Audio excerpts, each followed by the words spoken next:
In the world of Silo, thousands of people live inside a massive underground bunker with one rule above everything else: nobody goes outside. The people are told the world beyond the silo is toxic, it's lifeless and impossible to survive, and anyone who asks to leave is granted that wish exactly once. Sheriff Holston Becker's wife Allison begins uncovering forbidden secrets about the silo's past. She discovers relics from before the rebellion and becomes convinced that people in charge are lying about what exists outside. Eventually, she publicly declares that she wants to go outside. Once outside, Allison sees what appears to be a beautiful green world. She cleans the camera so everyone inside can see it too. Then she collapses and dies, or at least that's what everyone believes. 2 years later, Holston follows her path. After investigating the death of a young engineer named George Wilkins, Holston discovers there may be more to the truth to Allison's claims than he realized. Like Allison, he sees a beautiful world through his helmet, but the reality outside is actually a barren wasteland, and before dying, Holston leaves behind one final request. He wants Juliette Nichols to become the next sheriff. Juliette is an engineer from mechanical, the lowest levels of the silo. She's also George's girlfriend, and she believes George was murdered. As the new sheriff, Juliette begins investigating his death and quickly uncovers something much larger.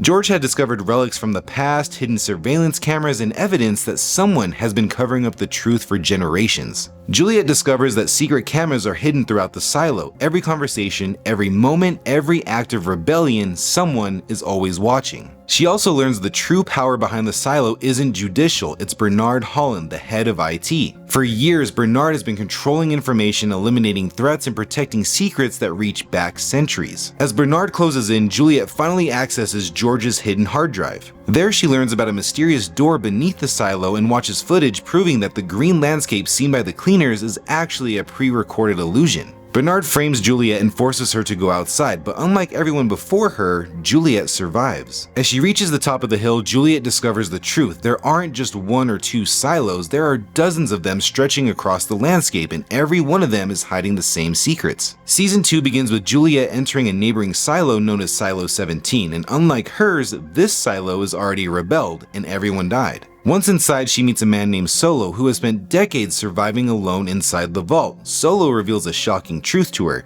There are 50 silos in total, and Juliette's survival could spark another rebellion. And back in Silo 18, Bernard tries to convince everyone that Juliette died, but people begin asking questions. Mechanical starts pushing back, and rebellion slowly begins spreading throughout the silo. Meanwhile, Judge Meadows reveals that she knows more than almost anybody about the silo's secrets. When she demands a suit so she can see outside for herself, Bernard poisons her to keep her silent. Lucas is brought into Bernard's inner circle and gains access to a hidden archive known as the Legacy. There he learns that the silo's history has been intentionally erased. Past rebellions occurred over and over again, and the truth was buried each time. As tensions rise, the lower levels launch a coordinated rebellion against Bernard's rule. The silo becomes divided between those demanding answers and those trying to maintain control. After repairing a firefighter suit, Juliette finally returns to Silo 18. The people see her alive, and that's proof enough that Bernard lied. But instead of telling them to leave, Juliette delivers a warning: do not go outside. As chaos erupts, Bernard attempts to flee, but he and Juliette end up being trapped together inside the silo's incinerator. By the end of Season 2, Juliette has learned that there are 50 silos in total. History has been erased, rebellions have happened before, and the people in charge have been hiding the truth for generations. But the biggest mystery still remains: why were the silos built in the first place, and who decided humanity needed to live underground? Thank you for watching my recap of Silo Seasons 1 and 2. Let me know in the comments which recap you want to see next on the channel. Thanks again for watching, and I'm going to catch you in the next video.